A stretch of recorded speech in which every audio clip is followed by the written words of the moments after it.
Hey everyone, and welcome back to the channel. Today we are once again looking at the Intel i3-12100F. Hopefully for the last time. I feel like all I do is make videos on that little guy. But, you know, it's for a good reason. I wanted to see how powerful of a CPU someone really requires for 4K gaming. To me, the 12100F is an entry-level king, coming in at close to $100, and today we're going to be pushing it to its absolute limits. Paired with the small beast is going to be the much larger 6900 XT, an absolute unit when it comes to gaming performance, and should be able to handle 4K settings very easily.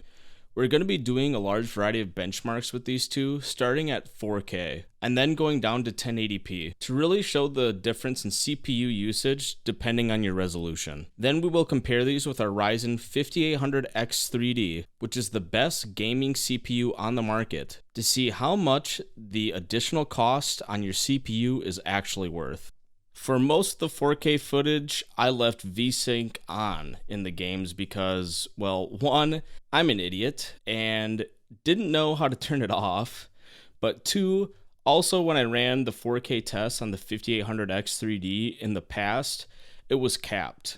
And three, in my opinion, a lot of 4K gamers are using 4K televisions, which are typically 60 Hz. I do understand that some 144 Hz 4K gamers exist, but I wasn't really trying to target the extremely high-end builders with this test.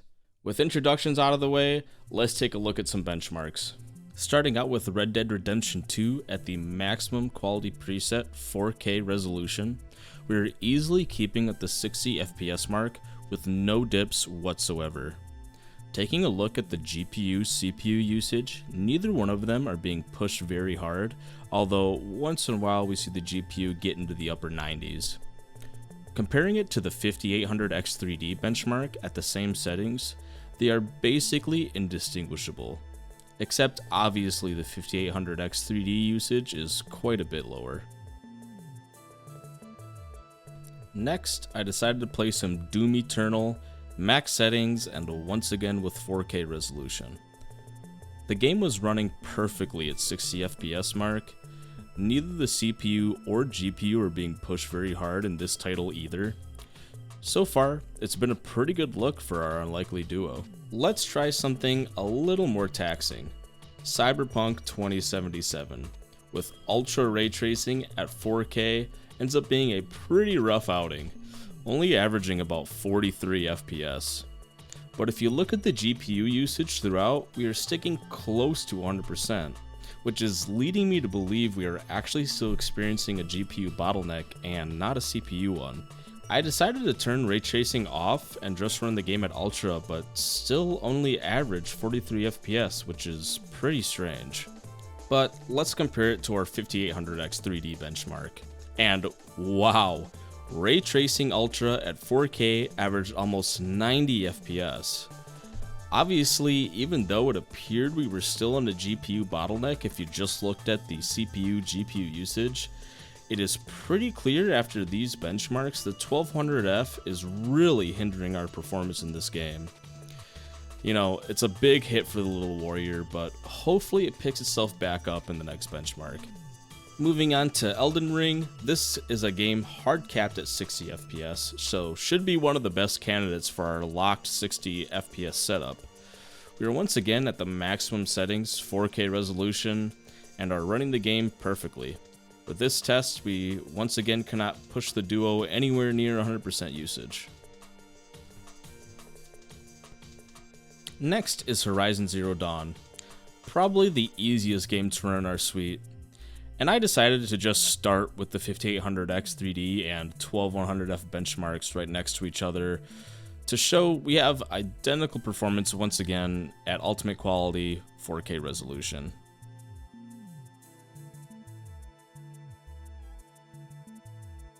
One of my favorite games to run on right now is the Spider-Man remaster.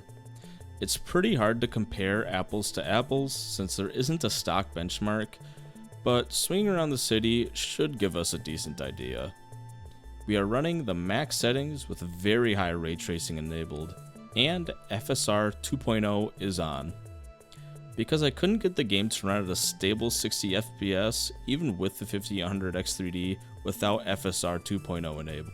Looking at the 12100F, first we do notice quite a few dips below 60, but for the most part we are keeping pretty well in the 60 FPS mark.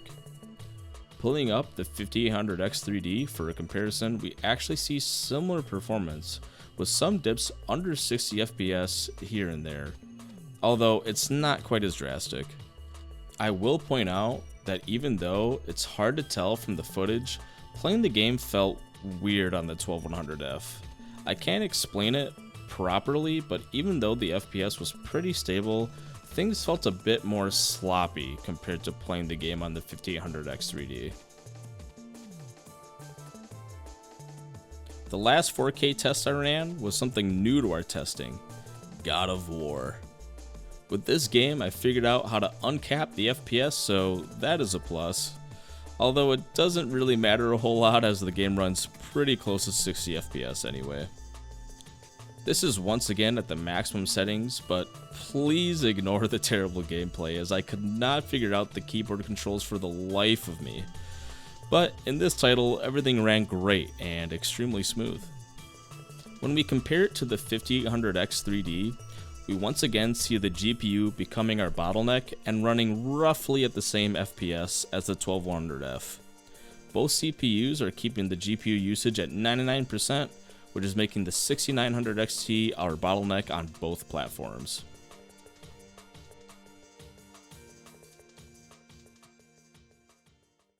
Overall, I'm actually pretty impressed with the 4K results.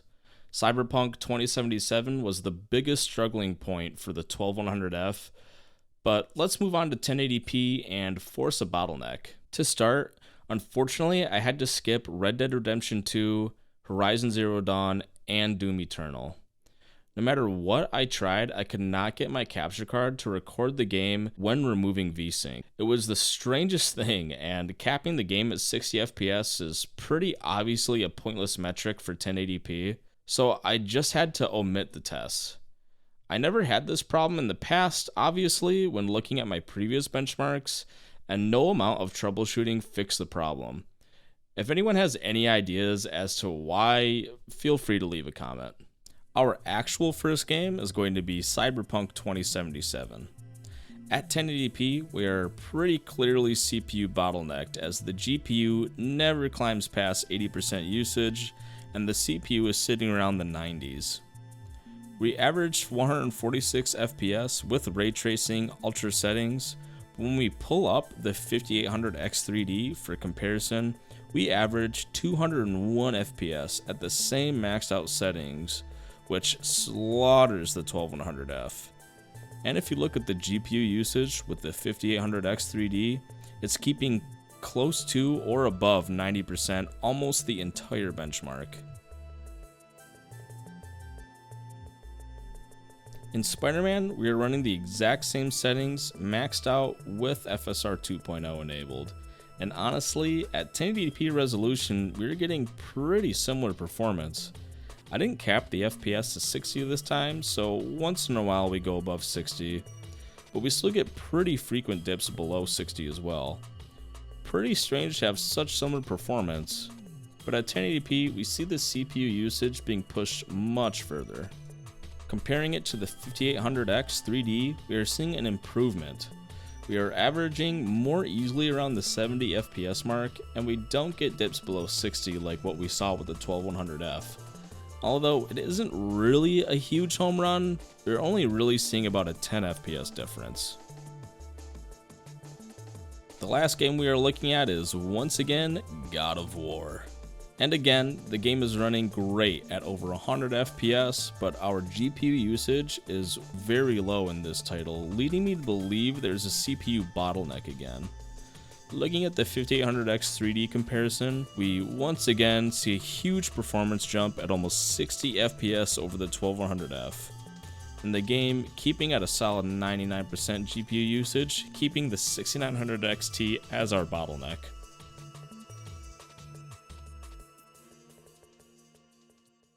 So what does this all actually mean? Should I never upgrade my CPU and just upgrade to the 3090 Ti over time? Well, it honestly depends on what you were doing.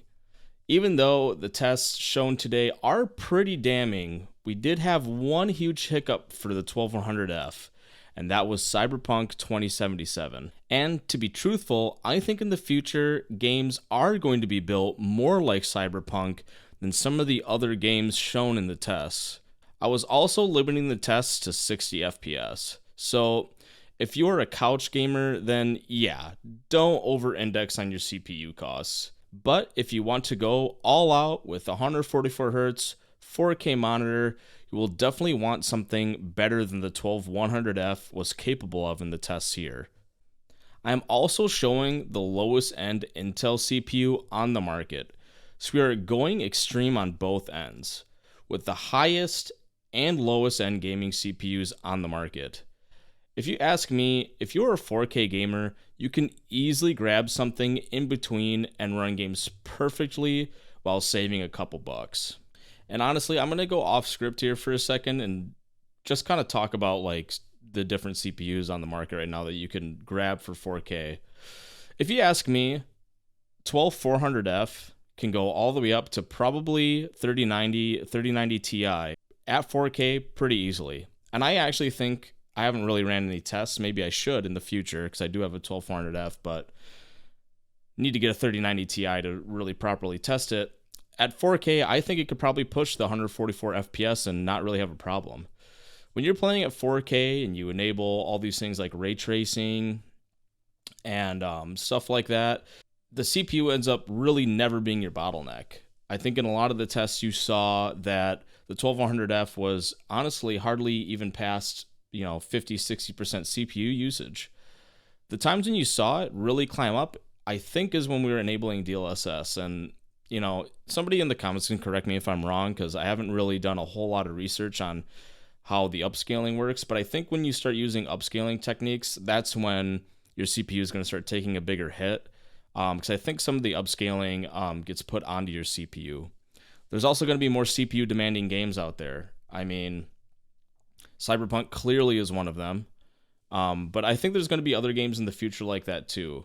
But, right now, honestly, you don't need a super killer CPU. So, I kind of made this video just to show you guys that you can get a decent CPU, like something mid-range. And honestly, you can keep upgrading your GPU all the way up to, you can probably go to like the 4090 now, and you'll still be like perfectly fine. And I don't think you're going to create a bottleneck if you're at 4K. That's the exception. If you're like 1080p or if you're even 1440p, you're going to be running into bottlenecks for sure with your CPU, because when you're trying to push a higher frame rate, the CPU is going to be your limiting factor here. So, like I said, at 4K, I really think it does not really matter. It does matter, but for the most part, it doesn't really matter what kind of CPU you have. You really need to be over-indexing, spending all of your bank on the GPU. That is what is going to be powering the higher resolution games. So just to finish off here, I just want to say that this video took a really long time to make. The benchmarks honestly took me forever, especially with all the weird errors I was running into, like I alluded to earlier. So thank you so much for watching. I hope you found the information provided in this video to be interesting and useful for your own PC builds. Please comment with your thoughts on our findings today, and give it a like if you enjoyed it. Please subscribe if you want to see more videos like this in the future. It really helps me to see positive feedback on a more difficult project like this for, doing more in the future. Once again, thank you for sticking around, and I hope to see you all in another video.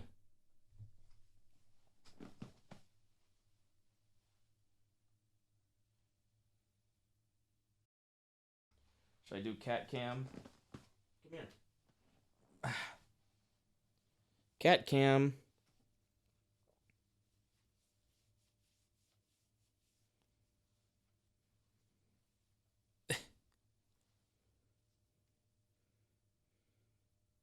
You're pretty cat.